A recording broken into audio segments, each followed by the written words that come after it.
anytime I put the price of one of my projects in the video title, I always have some people that comment saying, hey man, it is not a good look to brag about your prices like that. Why don't you just make it about the woodworking? And I have to clarify why I put the prices in there, because it's not bragging. It is just a boastful illustration of a superficial achievement with a misguided desire of gaining the respect and admiration of people I've never met, which is probably why I do YouTube to begin with.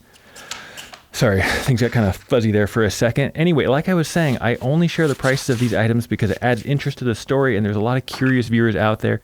Definitely not bragging.